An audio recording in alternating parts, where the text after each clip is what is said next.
बिस्मिल्लाहिर्रहमानिर्रहीम। आज हम एक्सरसाइज 6.7 करेंगे ज्योमेट्रिक मीन। सबसे पहले ज्योमेट्रिक मीन का formula g is equal to plus minus a over b। ये हमारे पास ज्योमेट्रिक मीन का फार्मूला होगा। Definition let g be a geometric mean between two numbers a and b, then a और b के between कोई भी एक नंबर हमने ले लिया, वो है ज्योमेट्रिक मीन। तो इनका कॉमन रेशियो कैसे लेते हैं ये हम प्रूव करने लगे हैं। इसको प्रूव करने लगे हैं कि ये फार्मूला कैसे प्रूव होता है।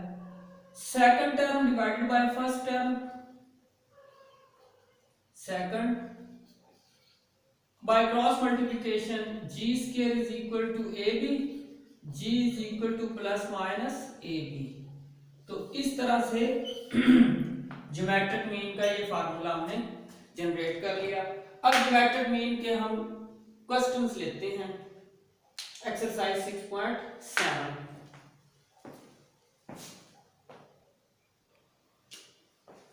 जी। नेक्स्ट क्वेश्चन नंबर फर्स्ट पे आते हैं। Find geometric mean between first part और सेकंड। फर्स्ट पार्ट है -2 एंड 8, इनके बिटवीन ज्योमेट्रिक मीन हमने लेना है।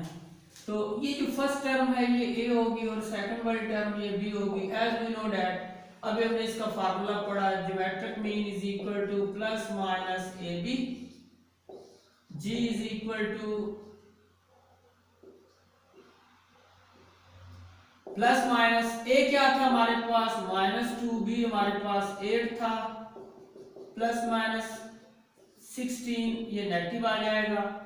इसको हम ऐसे भी लिख सकते हैं 16 मल्टीप्लाई बाय -1, मल्टीप्लाई बाय -1 और माइनस स्क्वायर रूट 1, ये हमारे पास होता था आयोटा के इक्वल। तो 16 का जो स्क्वायर रूट है ये तो 4 आ गया और -1 का स्क्वायर रूट ये क्या आ जाएगा आयोटा। ये हमारे पास क्या आ गया ज्योमेट्रिक मीन आ गया। Next second part, -2 iota and 8 iota के बिटवीन हमने ज्योमेट्रिक मीन लेना है। तो सबसे पहले ये हमारे पास a होगा, ये हमारे पास b होगा। Geometric mean is equal to plus minus ab। पहले हमने फार्मूला यूज किया, g is equal to plus minus a हमारे पास -2 आयोटा था, b हमारे पास 8 आयोटा था, 16 आयोटा स्क्वायर और ये minus as it is. As we know that chapter 1 में हमने ये प्रॉपर्टीज पढ़ी थी, iota square is equal to -1। So for g is equal to plus minus -16 multiply by ये आयोटा स्क्वायर है -1, g is equal to plus minus ये 16 positive आ जाएगा, g as it is equal to plus minus 4। ये हमारे पास इसका answer आ गया geometric mean का। तो इस तरह से ज्योमेट्रिक मीन के क्वेश्चन हम सॉल्व करेंगे दो नंबर्स के बिटवीन। अब एक और क्वेश्चन इसमें लेते हैं, क्वेश्चन नंबर 2 लेते हैं।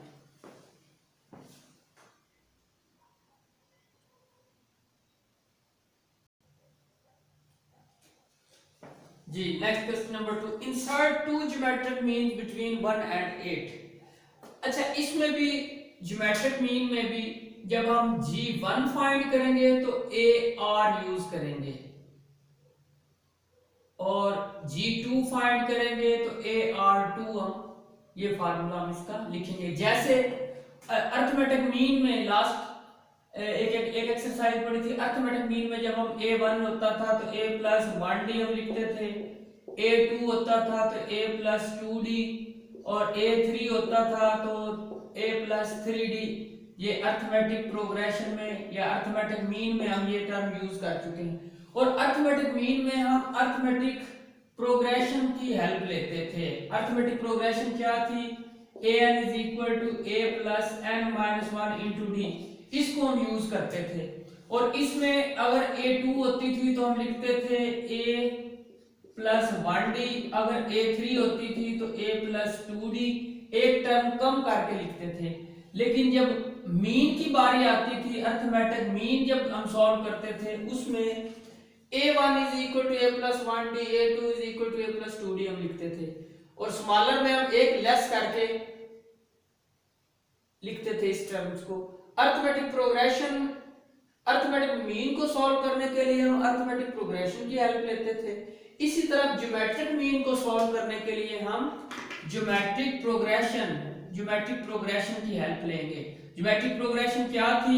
an is equal to ar की पावर n माइनस 1। यहाँ पे जब a2 होगा तो ar की पावर 1 होगी, a3 होगा तो ar का 2 होगा। तो इस तरह से ये हम फार्मूले जो है ना g1 g2 ये हम फाइंड करेंगे। तो ये ज्योमेट्रिक मीन्स के फार्मूले अब सेम एज जैसे ये यूज किए थे, अब ये यूज करेंगे। ज्योमेट्रिक मीन के लिए हमें ज्योमेट्रिक प्रोग्रेशन की हेल्प लेनी पड़ेगी a और r फाइंड करने के लिए। अब इसमें हमें क्या दिया हुआ है? Insert two geometric mean between 1 and 8। तो क्या लिखेंगे? Let two geometric means, let g1 g2 be two geometric means between 1 and 8। so far 1 लिखेंगे और 8 लिखेंगे, इन दोनों के बिटवीन कितने हैं ज्योमेट्रिक मीन्स? g1, g2। तो फर्स्ट टर्म, अब इसके लिए मैं ज्योमेट्रिक प्रोग्रेशन की हेल्प मुझे लेनी पड़ेगी। तो फर्स्ट टर्म क्या है यहाँ पे? फर्स्ट टर्म 1 है, फर्स्ट सेकंड थर्ड फोर्थ, तो ये फिर इसकी कौन सी टर्म होगी? फोर्थ टर्म होगी। फोर्थ टर्म a4 को फिर मैं क्या लिखूंगा? एक टर्म कम करके ar raise power 3 is equal to 8।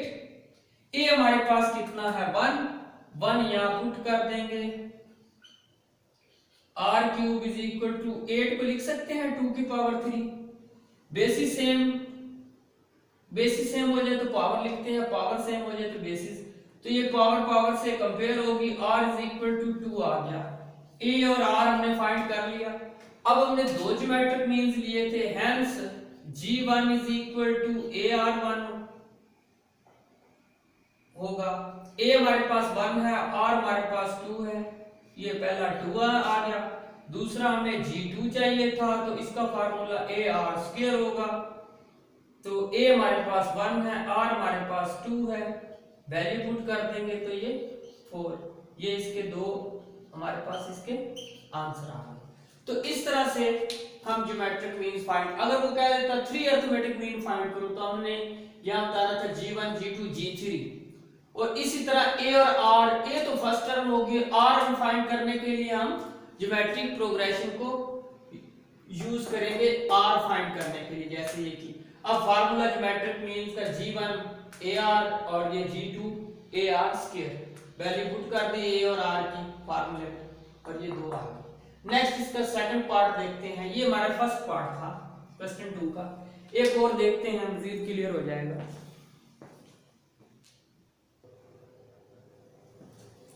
जी यहाँ पे भी क्वेश्चन नंबर 2 का second part, find two geometric mean between 2 and 16।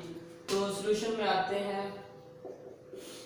Late g1, g2 be two geometric means between 2 and 16। तो 2 और 16 के बिटवीन कितने लेने हमने ज्योमेट्रिक मीन्स? दो, g1, g2। एक g1 ले लिया और दूसरा g2 ले लेंगे, ठीक है। तो यहाँ पे फर्स्ट टर्म क्या है हमारे पास? 2 है, फर्स्ट सेकंड थर्ड फोर्थ, तो a4 फिर क्या होगी हमारे पास? 16। ज्योमेट्रिक प्रोग्रेशन की a4 किसके इक्वल होती है? ar raise power 3 is equal to 16। a हमारे पास 2 था, r में चाहिए r raise power 3, 16 divided by 2, ये 8 हो जाएगा। वही फिर 8 r इज इक्वल टू 2 की power 3, r is equal to 2 आ गया।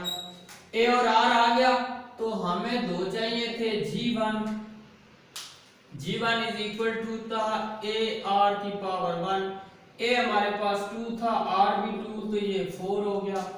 एंड G2 जो था ए आर की पावर 2, ए हमारे पास 2 था, आर भी हमारे पास 2 था, इसके ऊपर लेकिन स्क्वायर आर की वैल्यू 2 इंटू 4, तो ये 8।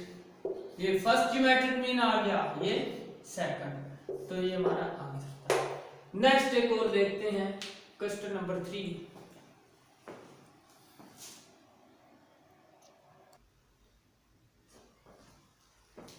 जो क्वेश्चन नंबर इसका 3 है स्टूडेंट्स, इसमें 3 ज्योमेट्रिक मीन्स 3 हमने फाइंड करने हैं। 3 ज्योमेट्रिक मीन जो है ना वो हमने फाइंड करने होंगे।